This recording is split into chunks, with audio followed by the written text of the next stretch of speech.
Olá pessoal, prazer estar aqui com vocês, trabalhando esse tema bem importante, né, que é da objeção de consciência, e em particular com particulares, né, para o curso de medicina veterinária. Ah, Apesar de eu ser biólogo, há muita identificação em relação ao nosso campo, ao nosso sujeito de estudo, né? De alguma forma, vou falar por mim, né?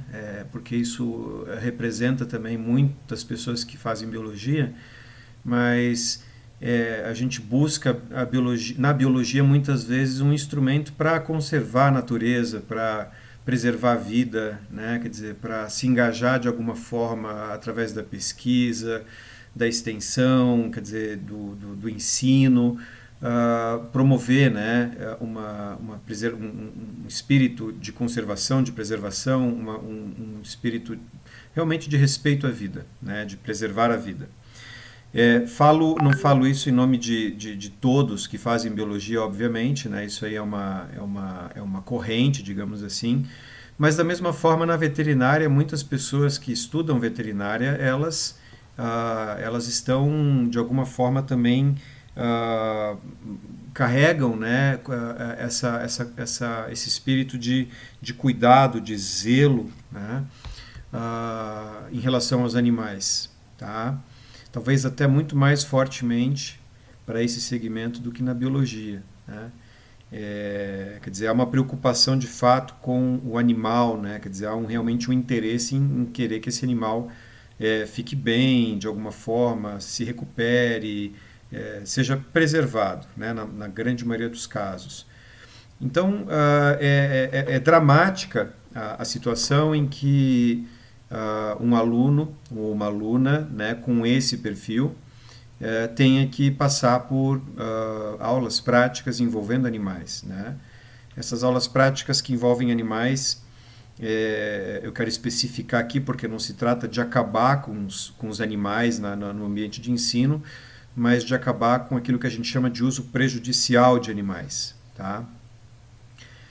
Quando um animal ele é utilizado como um objeto, como um item descartável, não é considerado como um sujeito, portanto, e esse animal tende a vir a óbito, né? Ele realmente é um animal que é eutanasiado, ou ele tem a morte provocada ali no final do experimento. Um animal saudável, né? Então tem essas características, tá, em relação a esse lugar do animal na aula prática. É claro que um animal que é utilizado de forma respeitosa à sua dignidade, né, não provocando nenhum tipo de dor, sofrimento desnecessários, isso ainda assim tem seu valor, é importante, né? Quer dizer, onde o animal não é tratado como uma coisa, como um objeto. Tá? Então, a objeção de consciência ela não acontece sobre todo tipo de aula prática com animais, mas sim sobre algumas, né, ainda infelizmente vigentes, né, em muitos cursos de veterinária, mas não só de veterinária, e que implicam nessa coisificação do animal, tá? De animais de pequeno porte a grande porte, quer dizer, isso aí ainda é uma prática bastante recorrente dentro dos cursos de veterinária, tá? Mas eu quero contar um pouco da minha trajetória, eu gosto de ilustrar isso com um caso. Quando eu era estudante de biologia, eu entrei na biologia já com uma, digamos assim, com uma ética, né, uma questão moral já bastante bem resolvida em relação aos animais. Eu já não me alimentava de carne, já era vegetariano, né? Falando aí de 95, quando eu entrei na universidade. Talvez muitos de vocês nem nascidos ainda, mas entrei com esse perfil, né? E também numa ideia de fazer biologia para preservar a vida, para, né, combater a destruição do planeta. Tinha muito essa pegada, inclusive na década de 90 muita gente procurava biologia por conta da ecologia, do ambientalismo, né? Provavelmente ou muito possivelmente inspirados aí na Rio 92, em toda essa atmosfera ambientalista, ecológica, que se formou aí no início da década de 90 no Brasil, principalmente. Mas então entrei com esse perfil e fiquei surpreso em saber que ao longo de algumas aulas eu teria que matar animais para poder aprender sobre princípios, né, básicos de anatomia, fisiologia, enfim. E a minha opção, quando eu tinha que participar dessas aulas, era simplesmente não participar dessas aulas, né? Quer dizer, quando havia aula prática, eu não ia, né? Eu achava que aquilo realmente era contrário ao que eu esperava de uma formação e, enfim, né? Realmente provocava aqueles meus princípios morais, né? De uma forma muito comprometedora, né? Então eu simplesmente não ia, e depois conversando com os meus colegas, a sensação geral era de frustração, né? Porque, enfim, o animal acabava morrendo por uma bobagem, por um tipo de princípio muito bobo, muito básico, né? Sem grandes contribuições à formação no aspecto do conhecimento. E a primeira aula foi uma aula com rato,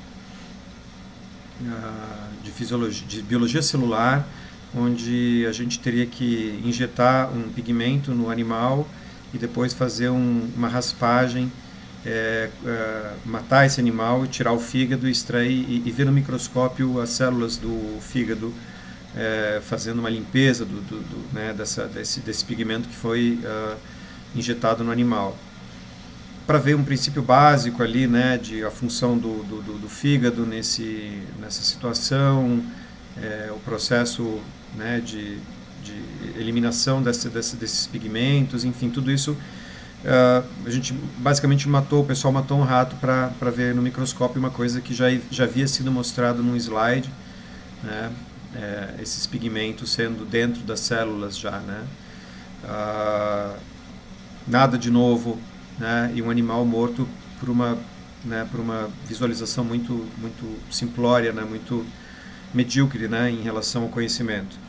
E uma outra aula, eu não fui, né, mas a impressão foi essa da turma, e uma outra aula, o segundo momento em que eu entrei em contato com essa aula, com o uso de animais, o uso prejudicial de animais, foi na disciplina de fisiologia, onde um sapo era decapitado, fazia-se alguns experimentos de pincelamento da medula para ver a contração involuntária, né, dos membros, experimento bizarro, assim, né, século XV, e depois o isolamento do músculo gastrocnêmio, que basicamente é amputar esse músculo da perna, né, do sapo, colocar no miógrafo, fazer um estímulo elétrico e observar a contração, né, o gráfico de contração num papel ali. Também experimento bizarro, obsoleto, né, muito antigo, mas enfim, era um sapo, e sapos e ratos, eles, falando assim já numa esfera de moralidade, né, de status moral, são animais, enfim, com pouco carisma, com pouco apelo afetivo, né? Realmente as pessoas não têm muitas restrições em relação ao extermínio desses animais. A maioria das pessoas, isso é cultural, mas é uma seleção que a gente faz, né, de algumas espécies que são estigmatizadas, né, enfim. E a sensação de frustração da turma continuava, né, porque, enfim, tudo aquilo não era nenhuma novidade, eram conhecimentos que já haviam sido passados no momento teórico. Então não havia nenhuma dúvida em relação ao papel da eletricidade na contração muscular ou do estímulo mecânico, enfim. Então tudo isso realmente suscitava uma sensação de frustração, até chegar numa outra disciplina de fisiologia humana, onde a gente tinha que anestesiar um cachorro para fazer um experimento sobre o sistema cardiorrespiratório. A ideia basicamente era abrir o animal, né, anestesiar o animal, o cachorro, ter acesso visual ao sistema cardiorrespiratório, portanto abrir o tórax desse animal e a partir de algumas injeções, né, de substâncias, observar como que é a resposta nesse sistema. Então, basicamente, administrava acetilcolina, adrenalina, noradrenalina e ficava observando o que acontecia, né? Se havia aí uma supressão dos movimentos, ou uma aceleração dos movimentos, ou mesmo uma parada, né? No caso de uma overdose de alguma dessas substâncias, que era quando o animal realmente via óbito e se acabava o experimento. Então, era um experimento também, né? Assim, uma coisa realmente medieval, só que dessa vez com cachorro, né? E quando essa aula foi anunciada para a gente no momento da aula teórica, isso causou uma certa comoção na maioria da turma, que já vinha com esse sentimento de frustração, e houve naturalmente um questionamento, né, ao professor para que essa prática, se era realmente necessária essa prática, se não poderia ser substituída por algum outro tipo de recurso. E o professor ficou muito surpreso, né? Quer dizer, era um professor catedrático, já muito de casa, né? Muito antigo, ali do departamento de fisiologia, e onde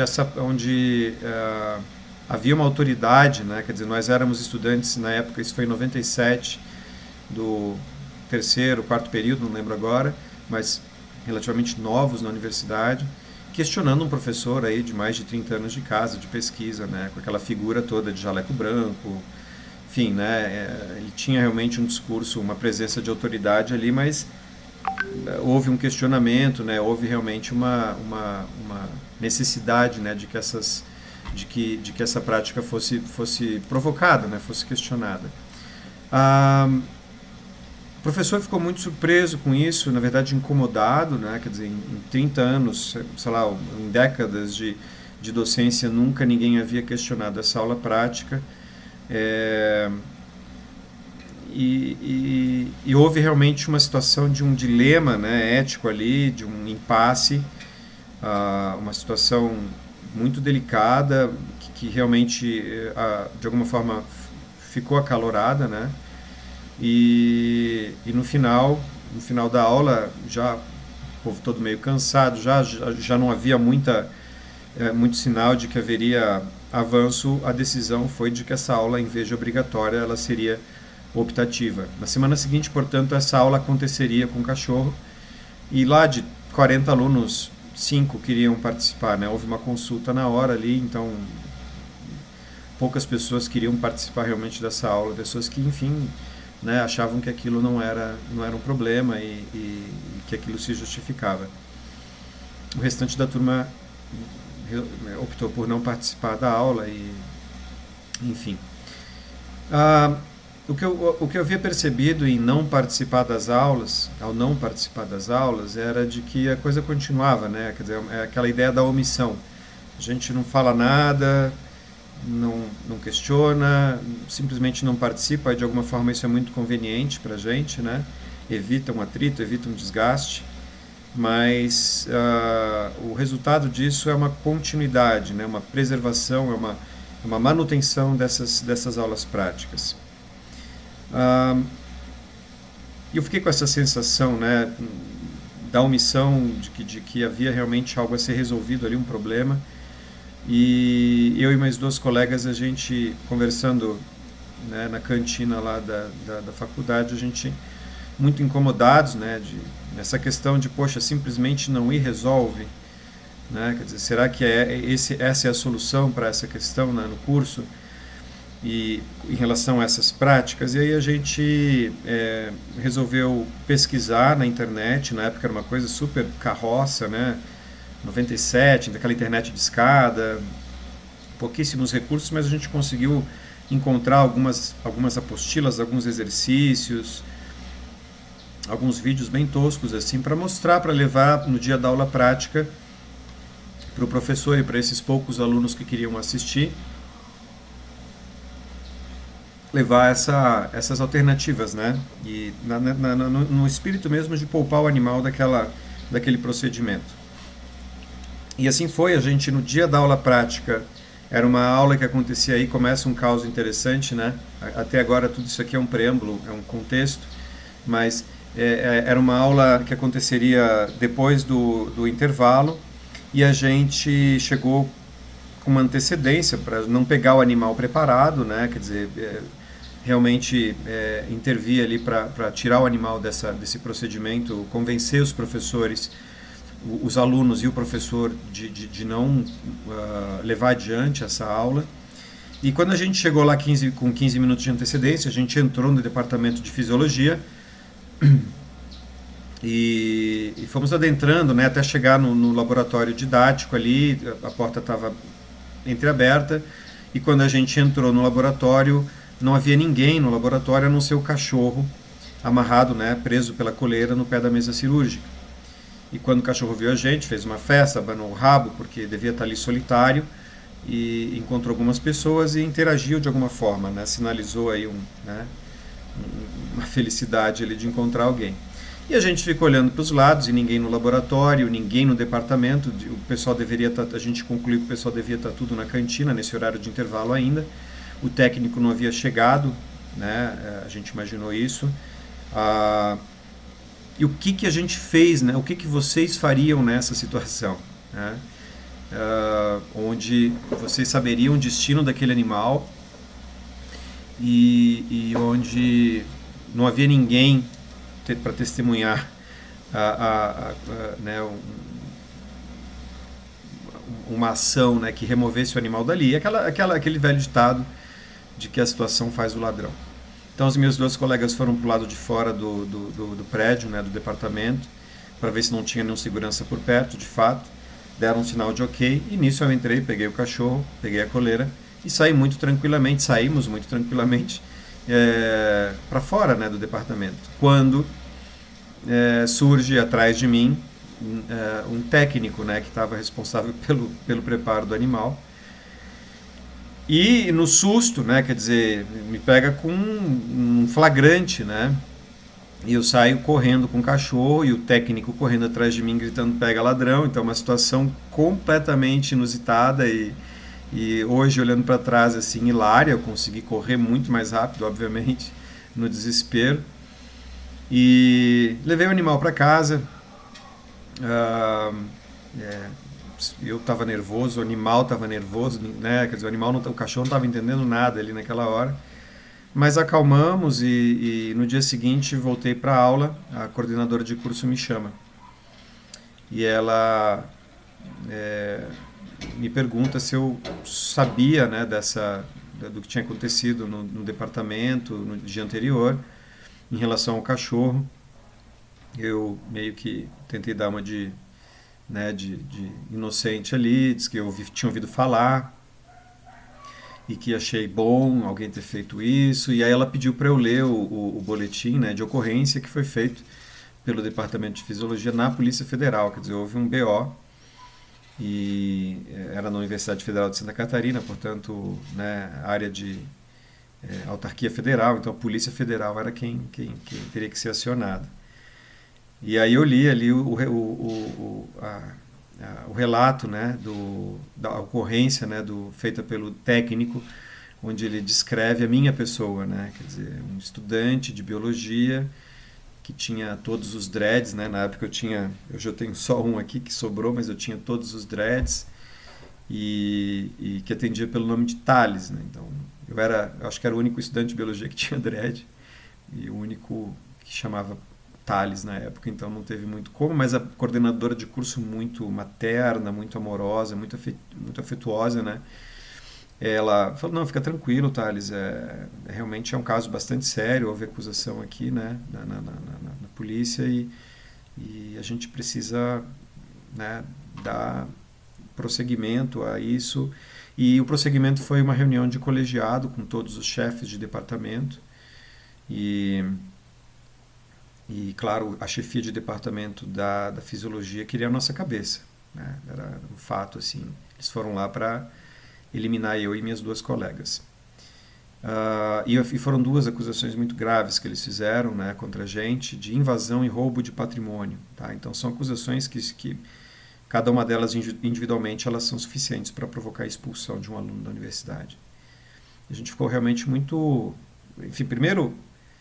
com medo disso tudo, né? Porque Polícia Federal a gente sempre associava a investigações em tráfigo, tráfico de drogas, com políticos, né, com crimes maiores assim, e a gente nunca imaginou que a PF poderia estar no nosso ali, né, enfim, investigando essa questão. E também pelo teor mesmo da acusação, né, que realmente comprometeria aí a nossa continuidade no curso.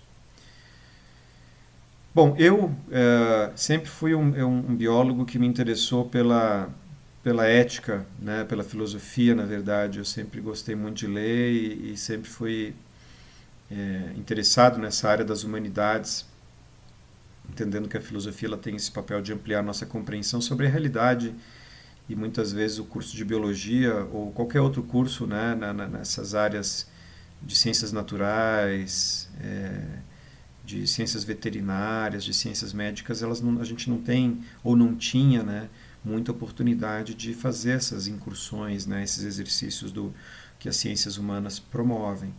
E é um exercício muito bacana, né? Por isso que eu sou um grande entusiasta da perspectiva interdisciplinar, mesmo porque na minha graduação eu brincava, né, que eu pulava a cerca, né? Quer dizer, eu saía daquele cercado da biologia e pulava lá para o CFH, o Centro de Filosofia e Humanidades.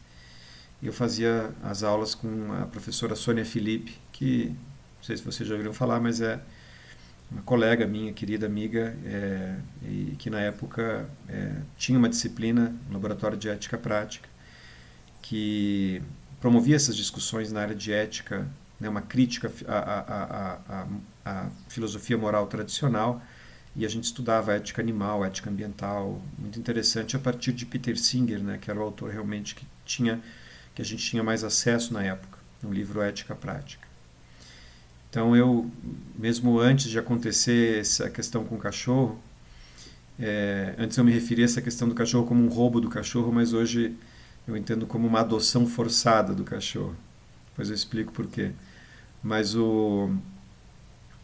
então eu fazia, né, esse trabalho, essas leituras, essas discussões com a Sônia e com os colegas da filosofia, a maioria estudantes de filosofia, e para mim realmente aquilo agregava bastante coisa, né, bastante insight, me instrumentalizava de alguma forma, me fazia entender de forma crítica a questão dos animais, né, e da moralidade, do status moral desses animais na nossa sociedade, na nossa cultura. E tendo essa munição, né, tendo esse repertório, esse conhecimento que eu adquiri ali na filosofia, na reunião do curso nessa reunião de colegiado que ia definir, a pauta era única, era realmente o nosso destino ali, onde haveria então essa discussão, né, uma decisão, na verdade, a ser tomada em relação ao nosso futuro no curso. E eu fui com essa bagagem toda, né, e assim, a gente foi desqualificando aos poucos as acusações, a começar pela de invasão. A gente falou que nós estávamos matriculados, era uma universidade pública, a gente não usou de força para usar nos espaços, os espaços estavam abertos, era um horário de atendimento, éramos estudantes matriculados na disciplina, tá? Então não haveria, a acusação de invasão ela se fez descabida. E a gente deitou em cima da acusação de roubo de patrimônio, principalmente porque eles acusavam a gente de ter roubado 2 patrimônios, que era o cachorro e a coleira. Tá?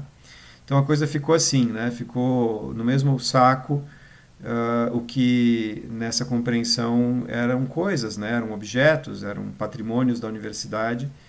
E eu lembro que eu devolvi a coleira no ato, né? Realmente, olha, tem realmente um número de tombamento aqui da faculdade, da universidade.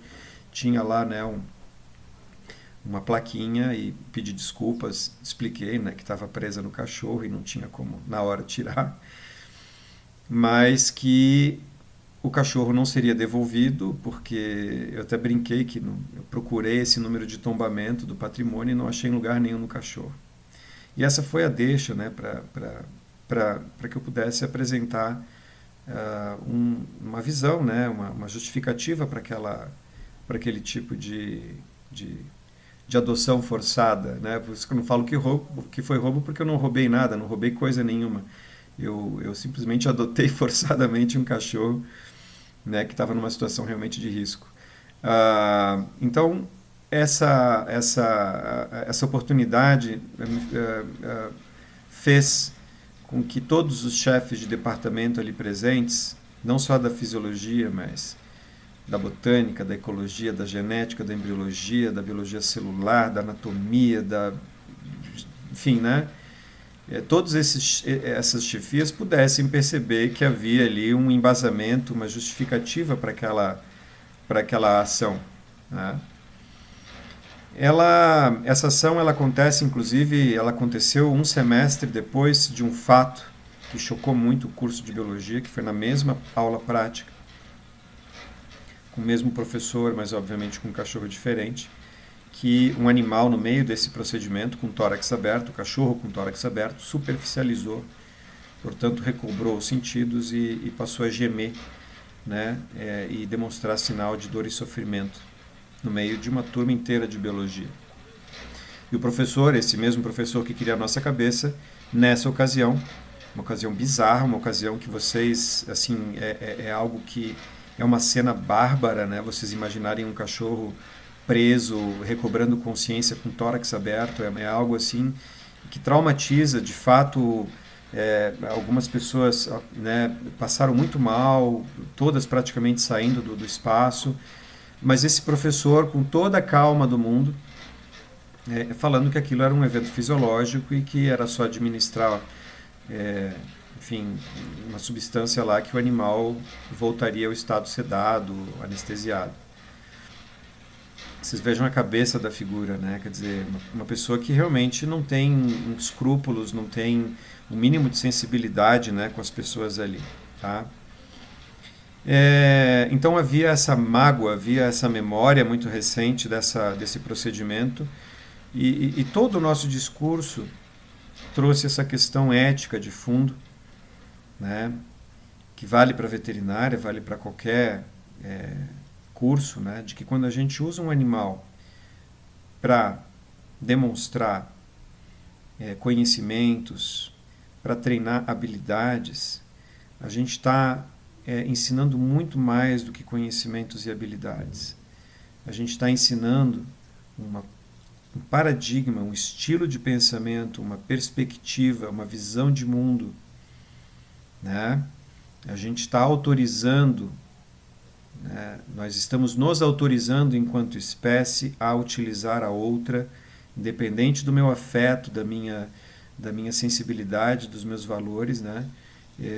Colocar esse animal numa situação de objeto, de coisa descartável que no final do procedimento vai ser de fato descartado, jogado no lixo.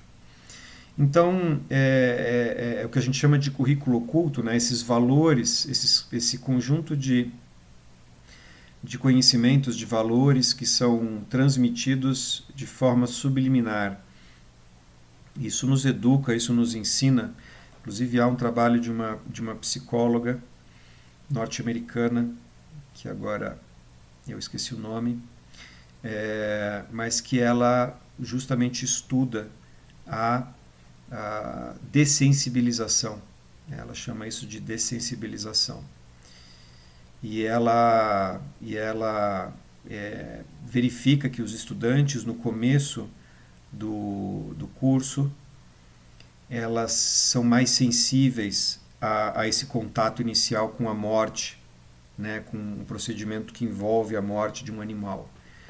Há algum tipo de incômodo, um desconforto, que se manifesta inclusive na forma de brincadeiras, um nervosismo, né, e com o passar do tempo isso vai passando, as pessoas vão se acostumando e vão normalizando aquilo. Tá? Então, esse processo de normalização, ele é um processo que nos tira a sensibilidade em relação ao animal, né? Quer dizer, a gente passa... É um processo de aceitação, de legitimação, de justificação daquelas práticas. Tá? Então, a gente vai abrindo mão de alguns princípios e assumindo outros que são, ou que se passam por endossados, né, pela ciência, né, nesse sentido do distanciamento do objeto. Eu lembro que uma das falas que que o professor comentou para convencer a gente a fazer essa aula com o cachorro era a seguinte, era de que se a gente quisesse ser bons cientistas, pesquisadores, né, profissionais no futuro, quando a gente entrar num laboratório, a gente tem que pendurar, ele usou essas palavras, pendurar do lado de fora o nosso lado racional e adentrar nesse espaço, desculpa, pendurar do lado de fora o nosso lado emocional e adentrar com o nosso lado racional, né? Que, enfim, é uma visão de mundo cartesiana, fragmentada, reducionista, mecanicista, antropocêntrica enfim, né?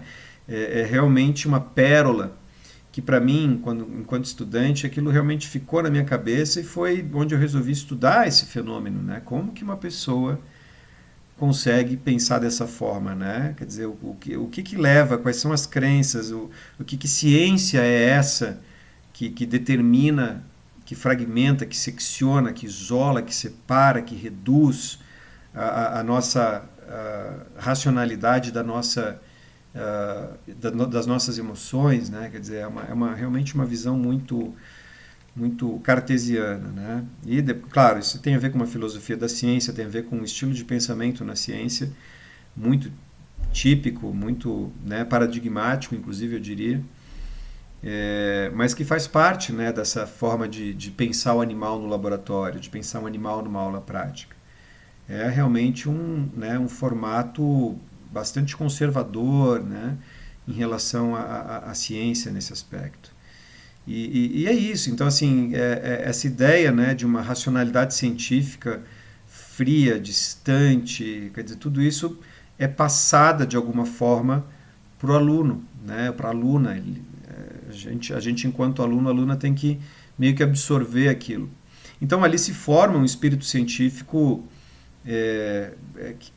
enfim, colocando isso lá, né, quer dizer, isso é prejudicial para a biologia. E eu falava, né, vocês estão querendo formar biólogos que veem a vida como uma máquina, uma coisa, um objeto, né, quando na verdade a vida é muito mais do que uma fisiologia, uma série de reações, de metabolismos, né, quer dizer, a vida é muito mais do que isso. Isso vale muito para a veterinária. Por isso que eu fico muito à vontade de falar aqui enquanto biólogo, porque né, é uma perspectiva realmente moral. Ela atravessa esses campos, né, da biologia, da veterinária. Quer dizer, isso aí é uma reflexão que ela é transdisciplinar, né? Ela não, enfim, ela rompe essas ideias, né?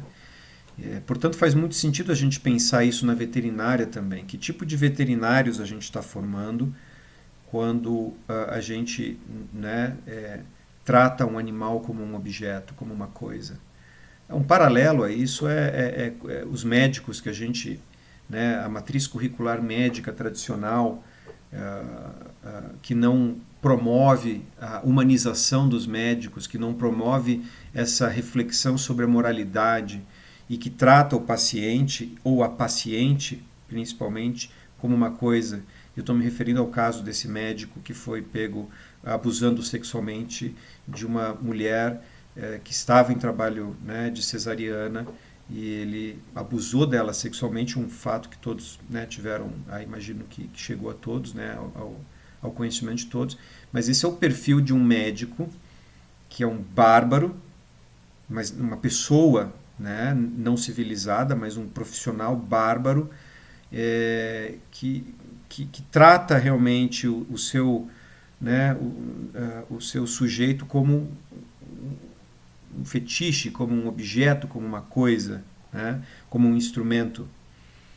Tá? Se eu tenho médicos que são formados a partir de uma matriz curricular humanitária, eu vou trabalhar nesses médicos, nesses futuros profissionais, todas essas questões, né, da ética médica, do respeito à autonomia, à dignidade humana, da não maleficência, né, quer dizer, tudo isso precisa fazer parte do primum non nocere, né, de não provocar sofrimento, não provocar danos, não provocar prejuízos.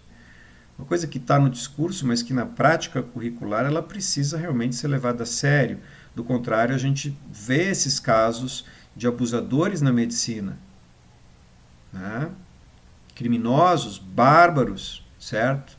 Mas que tem ali né, a formação dessas pessoas não passou pelo campo da formação humanística, certo? E era sobre isso, na verdade. Quando a gente mata um animal para aprender fisiologia, anatomia, cirurgia, a gente está abrindo mão de uma série de valores, de qualidades que deveriam ser valorizadas tanto na biologia quanto na medicina, né? Zelo, compaixão, respeito, cuidado, empatia, né? Nada disso acontece quando eu uso um animal como um objeto, ou quando eu trato o meu paciente como um objeto, pensando na veterinária também, né?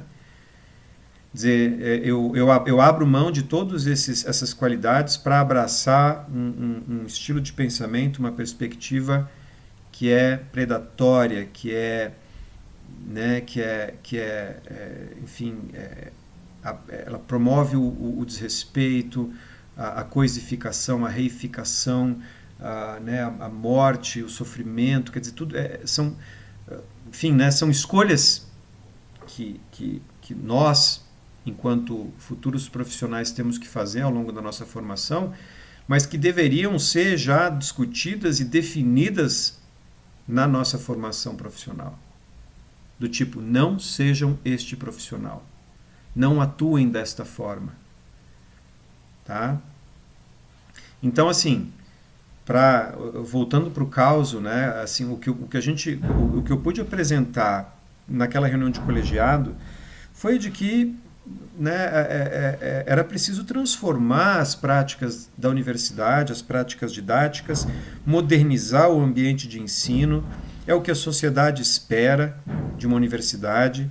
Ainda mais fiz né, quer dizer, essa questão da Federal de Santa Catarina, que é uma universidade muito prestigiada. Então a gente, né, coloquei esse compromisso da universidade perante a sociedade com a modernização do ensino, com a humanização do ensino, com a formação de um profissional comprometido, né, com a vida, com respeito, com a dignidade. E nessa abordagem toda, né, que veio lá das humanidades, né, que me permitiu questionar o status moral dos animais, que me permitiu questionar o nosso processo pedagógico, didático, né, que me permitiu questionar o papel da universidade, que me permitiu questionar o status do animal, né? Quer dizer, foi dentro dessa perspectiva que a coisa foi acontecendo, e a decisão do colegiado, né, da ampla maioria, com exceção da chefia de departamento, que cada vez mais se encolhia na cadeira, né, porque realmente ficou uma situação super constrangedora para a fisiologia. Né? Ficou uma situação, de repente estava todo mundo já com aquilo engasgado, querendo, né, que aquilo realmente acabasse, e a decisão tomada foi muito madura, né, muito favorável, positiva, em relação a essa temática. A gente recebeu uma advertência, que é a menor penalidade que um estudante pode receber, com a condição de promover debates em relação a esse tema. Tá?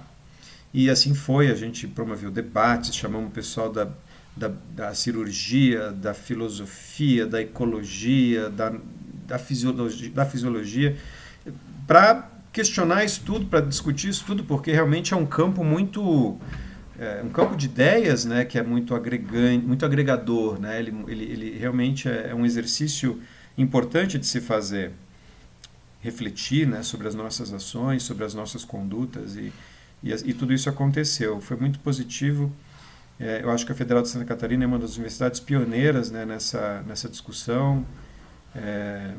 Mas, enfim, o fato foi que desde esse ano, em 97, o Departamento de Fisiologia nunca mais usou um cachorro, um sapo, um rato nas suas aulas práticas. Ficaram realmente convencidos de alguma forma, né, ou foram obrigados a se convencerem de que aquilo realmente não cabia mais, de que aquilo era um procedimento, né, obsoleto, e de que era possível trabalhar a formação não só da biologia, mas a formação, né, dos demais estudantes, né, da época, né, de medicina, de nutrição. Então todos esses estudantes foram beneficiados, né, e essas aulas práticas deixaram de acontecer.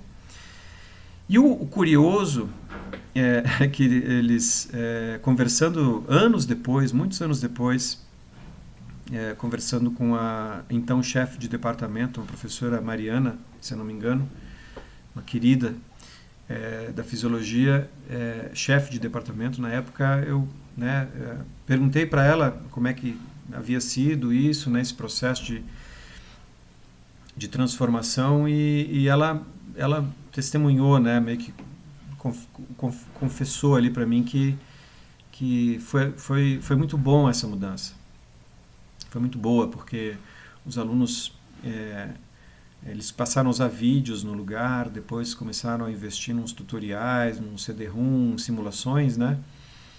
E ela fala que os estudantes podiam ficavam mais à vontade nesse cenário, né, de prática, podiam visualizar os experimentos, voltar nos experimentos, né, às vezes levar para casa um material, eles fixava muito mais o conteúdo por conta da qualidade, né, das características desse material, de um vídeo ou de uma simulação, por exemplo, mas também por conta de não estar ali exposto a um animal real, né, que vai ser morto no final. Então, essa situação de desconforto, essa situação de incômodo, muitas vezes ela é impeditiva, né, para a aquisição do conhecimento.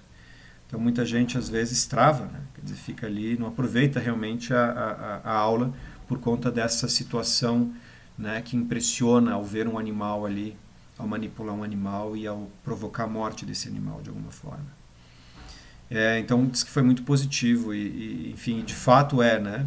Agora, isso tem a ver com outras questões que são os métodos substitutivos, né? Acredito que em algum módulo, vocês vão estudar isso com mais calma. Mas a moral da história, gente, o que eu falei aqui foi uma objeção de consciência num formato de desobediência civil, né? A gente objetou aquela aula utilizando um instrumento da desobediência civil, que é uma ação direta, né? Tem grande risco, mas como eu falei para vocês, não foi premeditado, foi uma coisa que aconteceu ali na hora, foi um impulso, né? Mas que a gente teve muita sorte, mas também muito recurso, a gente soube driblar, né, toda a adversidade ali que se montava contra a gente. Principalmente com o instrumento da ética, né? Por isso que é importante, a objeção de consciência ela precisa estar pautada em princípios morais, éticos, filosóficos, tá? Quiçá religiosos, certo? Mas ela tem muito mais legitimidade dentro dessa esfera filosófica da moral e da ética. Tá? E hoje é plenamente possível a gente embasar, né, a objeção a partir dessas correntes, né, dessas escolas críticas da filosofia moral. Eu estou falando de ética, né, eu estou falando de coisas que a gente hoje tem acesso, conhecimentos que a gente tem acesso, tá? Mas a objeção de consciência ela pode acontecer por vias formais também, né? Quer dizer, uma via oficial, né, de muitas vezes conversar com o professor no privado, né, você e com uma turma de colegas e falar, olha, expor verbalmente para o professor, tentar no diálogo, que eu acho que é o caminho mais saudável, né, mais interessante, né, enfim, a gente está numa academia, a gente tem que exercitar justamente a questão do diálogo.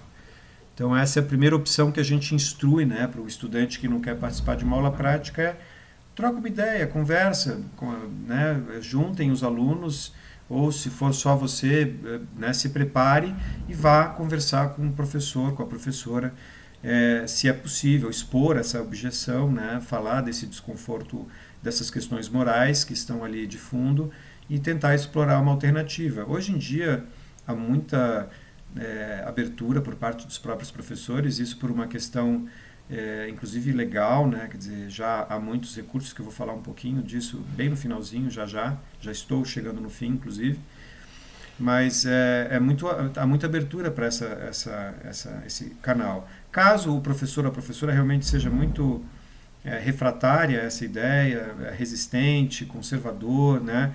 Não, isso aqui é importante, tem que fazer, não tem jeito, né? Se o professor e a professora mantiver uma postura irredutível, cabe, obviamente, uma formalização do pedido para um colegiado de curso, né? Às vezes, um encaminhamento inicial, a gente, né, geralmente encaminha para um colegiado de curso ou para a pró-reitoria de graduação, certo? E lá eles dão os encaminhamentos possíveis.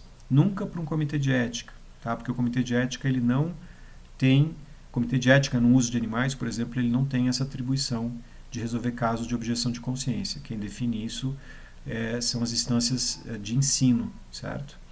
Elas podem até consultar o biotério para saber se teve, ou o comitê de ética, né, no caso, para saber se teve um protocolo aprovado, mas isso não é definitivo, tá?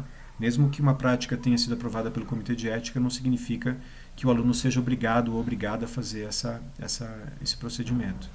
Então hoje é muito tranquilo, né? Quer dizer, e aí colocando isso num papel, protocolando isso, a gente tem uma via documentada, né? Que inclusive faz com que as decisões sejam tomadas de uma forma muito mais cuidadosa, muito mais atenciosa e muito mais consoante com a legislação que a gente tem hoje, tá? E para finalizar, a gente teve aí na diretriz brasileira, né, a DCBA, a gente chama de DBCA, né? É um documento muito importante do CONSEC, que é o Conselho Nacional de Controle da Experimentação Animal, do qual eu estou, né, no segundo mandato aqui, representando as entidades de proteção animal.